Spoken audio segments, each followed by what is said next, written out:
Pasti semua orang di dunia ini punya fobia atau ketakutan terhadap sesuatu.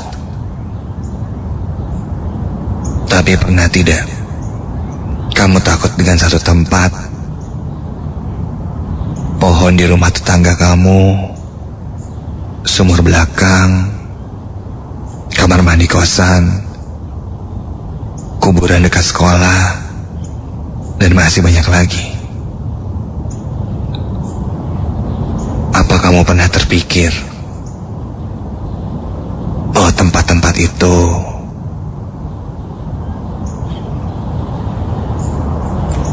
ternyata mengeluarkan sisi negatif dan membuat perasaan kamu selalu tidak enak ketika melewatinya?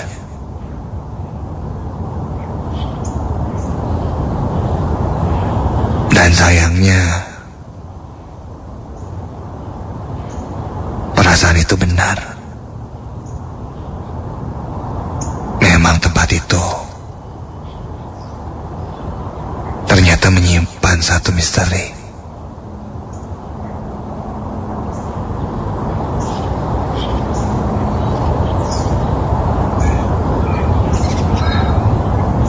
Aku pernah mengalaminya. Dan pengalaman seram itu selalu aku ceritakan kepada semua teman-temanku. Karena menurutku ini satu hal yang seru jika aku ceritakan. Dan malam hari ini aku akan menceritakannya.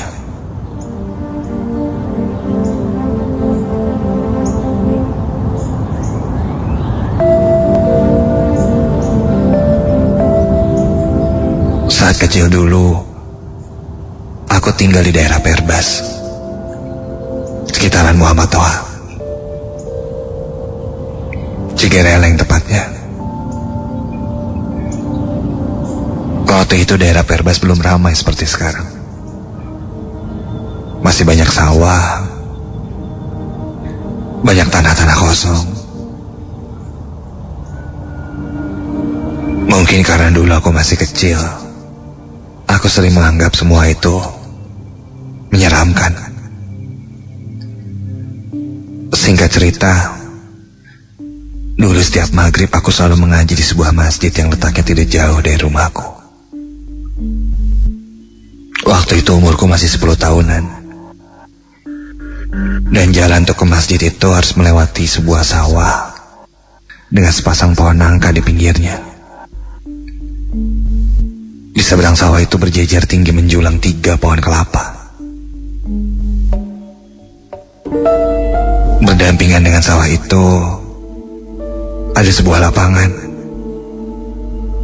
yang biasanya dipakai ketika acara 17-an.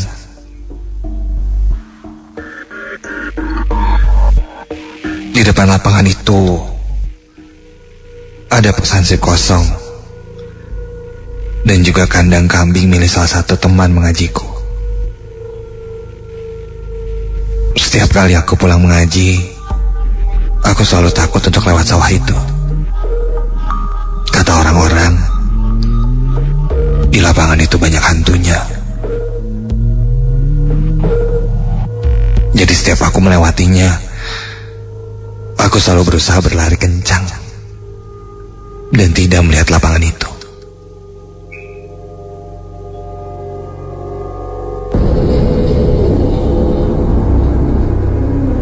Hingga suatu malam ketika aku pulang mengaji, teman-temanku bercerita kalau pernah ada tukang es yang lewat situ dan melihat penampakan di lapangan itu. Aku langsung percaya.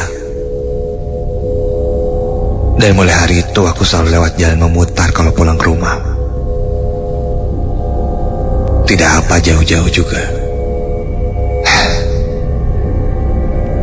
Asal tidak disebut penakut oleh teman-temanku.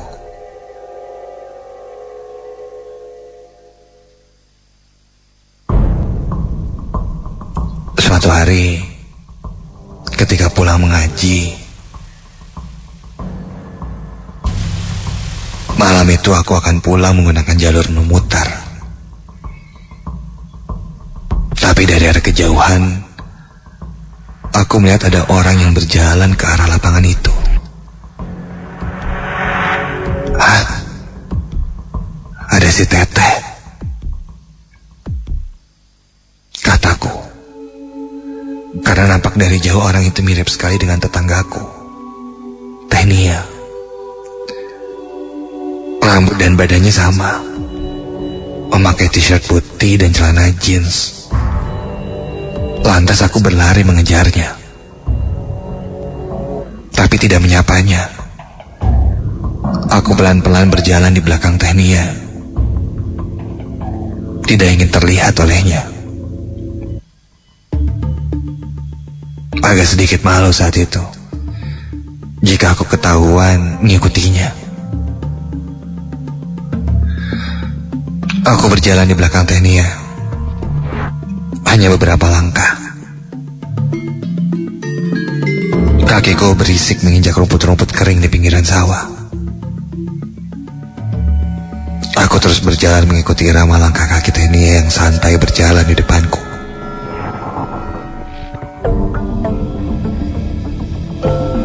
Aku menatap dari belakang bertanya apa Teh Nia tahu ya kalau aku berjalan di belakangnya. Aku sih ingin dia tahu, supaya diajak. Tapi aneh, Teh Nia sepertinya tidak tahu ada yang mengikuti. Dan samar tercium bau buah nangka. Tidak lama lagi aku akan melewati pohon nangka itu.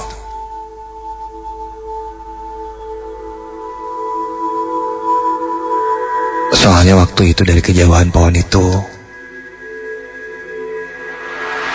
seperti melambaikan tangan,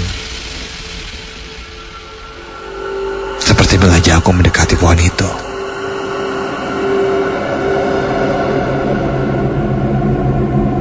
Aku terus melihat pohon itu sampai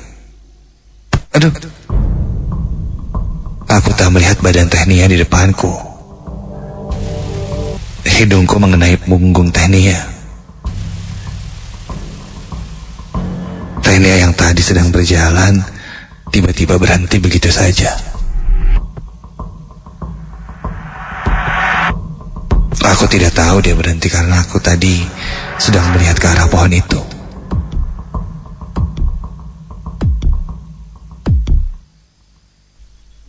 Maaf Teh, aku gak lihat tadi,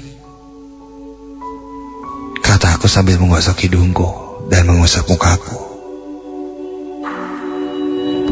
Anehnya, waktu itu Teh Nia hanya diam saja.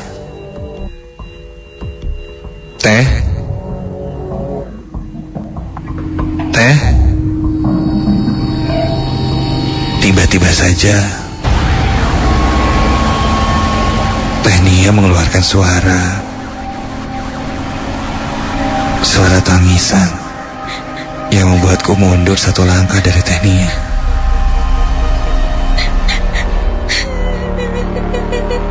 Suara itu seperti rintihan yang sangat memilukan, namun terdengar sangat menyeramkan untukku. Aku perlahan mundur. Gerak tubuh Teh Nia semakin lama semakin aneh. Yang tadinya berdiri, sekarang kepalanya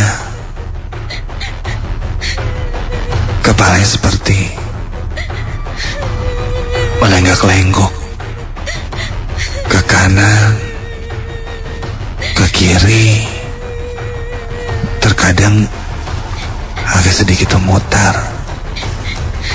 Aku perhatikan Teh Nia terus. Kepalanya melenggak-lenggok sambil dia terus merintih, menangis.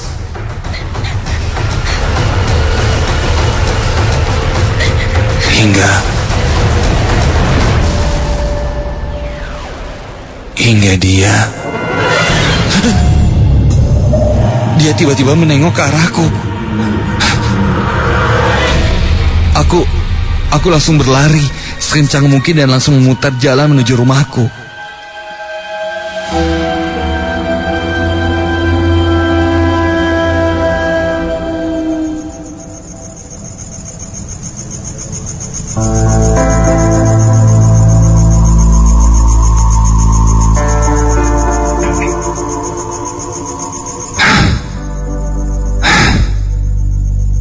Sesampainya di rumah, aku langsung membuka pintu.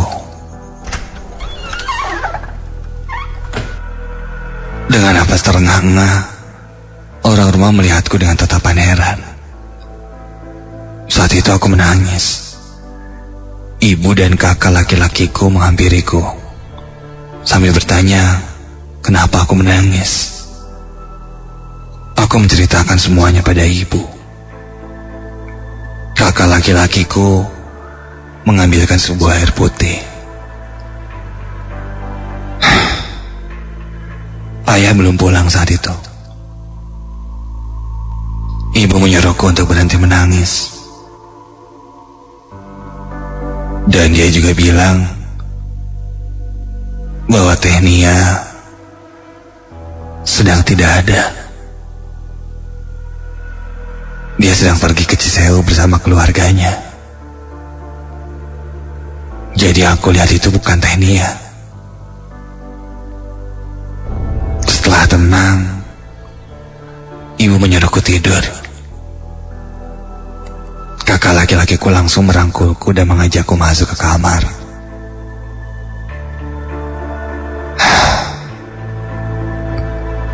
Kakakku tidur di bawah, sedang aku di atas.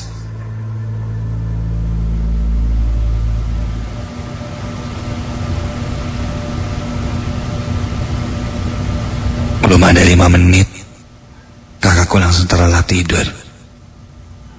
Aku masih belum bisa memejamkan mata sedikit pun. Masih terbayang kejadian menyeramkan tadi. Masih berhamburan di pikiranku saat itu.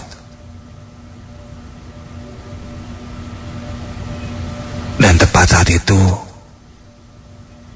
tiba-tiba aku dikejutkan oleh suara aneh di luar kamar. Suaranya seperti suara anak ayam yang sedang mencari induknya.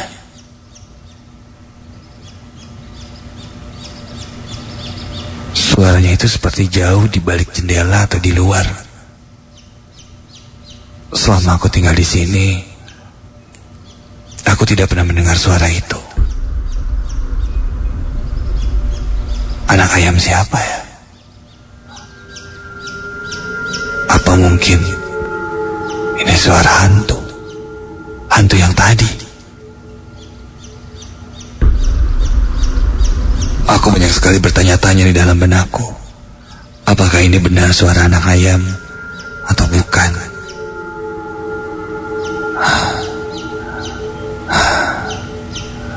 Jantungku mulai berdebar.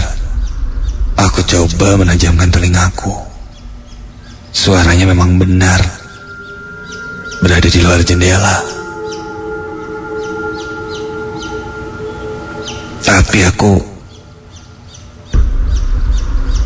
penasaran.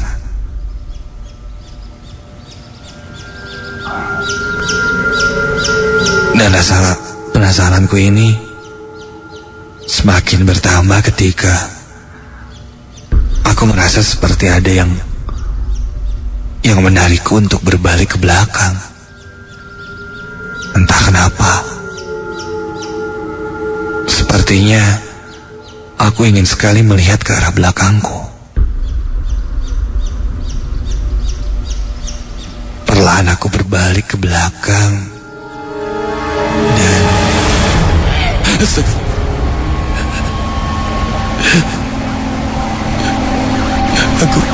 aku melihat sosok perempuan kurus kering dengan luka lebam di sekujur tubuhnya. Kulitnya putih pucat, rambutnya lurus berantakan, hampir menutupi seluruh mukanya yang keriput. Mulutnya kering, dan itu terlihat jelas olehku. Wanita itu sangat menyeramkan. Dan tiba-tiba saja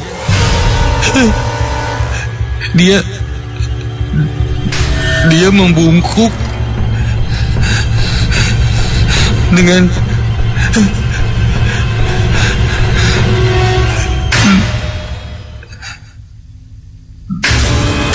seluruh badannya yang kurus itu. Tulangnya terdengar jelas, seperti patahan-patahan tulang. Dan dia merangkak naik ke atas tempat tidurku, melewati kakakku yang sedang tertidur sangat pulas. Kakakku tetap diam saja dan masih tertidur, sedangkan sosok menyeramkan itu terus merangkak melewati badan kakakku yang tidur di bawahnya. Aku ingin berteriak tapi suaraku tidak keluar. Waktu itu aku benar-benar kaku. Badanku benar-benar tidak bisa digerakkan. Ingin berteriak pun aku tidak bisa. Perempuan itu terus merangkak naik ke atas tempat tidurku. Sampai astaga, mukanya tepat berada di depanku. Dia tertawa cekikikan dan berkata,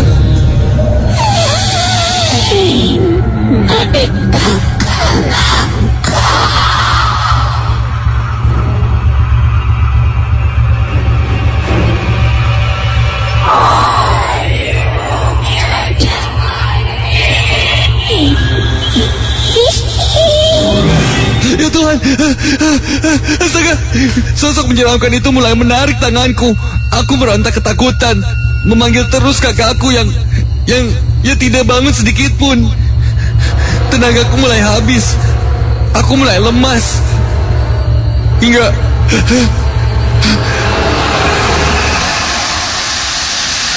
semuanya pun gelap.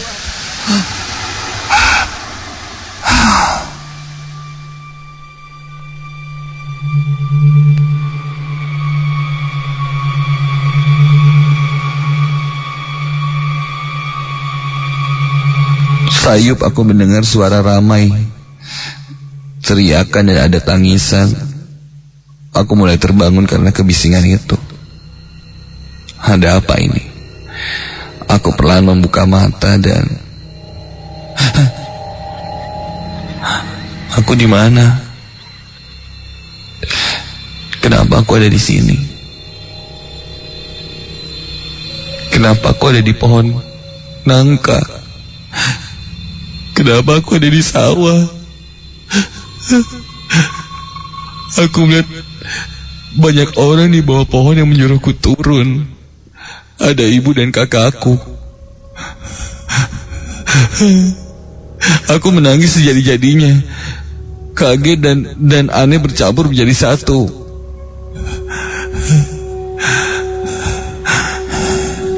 Dan ternyata pohon nangka itu memang angker dan ada penunggunya. Kata kakakku malam itu, aku tidak pulang sampai orang-orang satu RT mencariku. Sampai setelah azan subuh, aku ditemukan oleh seseorang dan katanya aku tertidur di atas pohon nangka itu. Feelingku benar tentang pohon nangka itu. Dan yang aku tahu, memang di pohon nangka itu sangat disukai oleh hantu. Apalagi kuntilanak.